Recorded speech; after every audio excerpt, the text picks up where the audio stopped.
I'm an economist and have been a professional economist all my life. And as an economist, became increasingly aware of climate risks. I was at the time chief economist of the DIFC, and I wanted the DIFC to become the global hub for financing climate and new energy and clean energy. But this was way ahead of the curve because you're in a country which was focused on selling fossil fuel energy, oil and gas. And even for the financial markets, the idea that you would become a global hub wasn't very attractive to them because you're way ahead in terms of it. Now, 13, 14 years later, is the time, I think. So that's why I founded the Clean Energy Business Council, because I think it made a great deal of sense. The UAE and the GCC countries are now heavily investing into renewable energy. They understand what the energy transition means. And fundamentally, what's really very interesting is that they have now become a global hub for fossil fuel energy, which they understand very well, that they've been producing for 50, 60 years. But they've also become a global hub for clean energy, clean technology, and climate tech. And this is unique anywhere in the world. No other region in the world combines the two. Hub for old energy, hub for new energy and clean energy. So the CBC, in a way, I hope, contributed to that, certainly in terms of the vision. Yeah. Did you find that they were much more, being in Dubai, did you find they were much more open-minded about it when you started getting it going? And Yes, and part of the reason is that people don't understand that Dubai does not rely on oil and gas.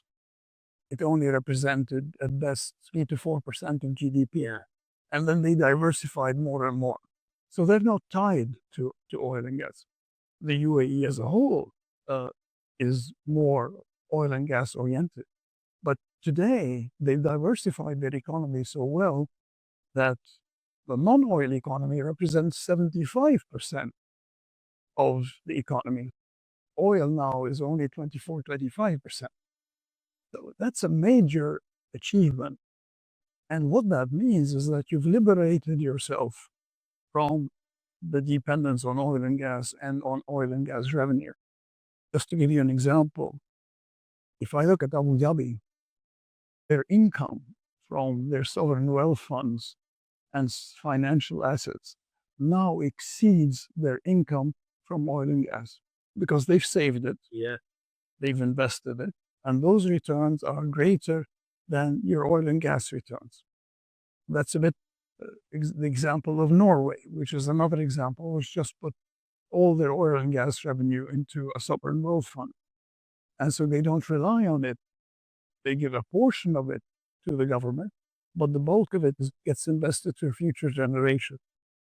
Because the fundamental idea is that oil and gas is not renewable resource, right? If you exhaust it, there's nothing left for future generations. So we should invest it, keep it for future generations, if you care about intergenerational equity. And so this is what's happening. And I think that's a fantastic transformation. Do you expect to be so like that in Dubai? So if I asked you 15 years ago, would Dubai be in where we are today? Are you impressed, or do you think there's a lot more to be done? No, I'm very impressed because we've got the biggest solar power plant in the world in Dubai, UAE. So they're following the footsteps really of China. They're now focusing on electric vehicles, energy efficiency, hydrogen, etc. So the transition is already happening here. Yeah. Or has happened, in fact. So that's very encouraging because Dubai, UAE is used as an example by other GCC countries. They look at it, but also other countries in the Middle East, which are energy dependent. So if you look at the diversification that took place, it gives you, and how it was done, it gives you a path towards the energy transition. Yeah. So we're very lucky to have the GCC and to have UAE and Saudi.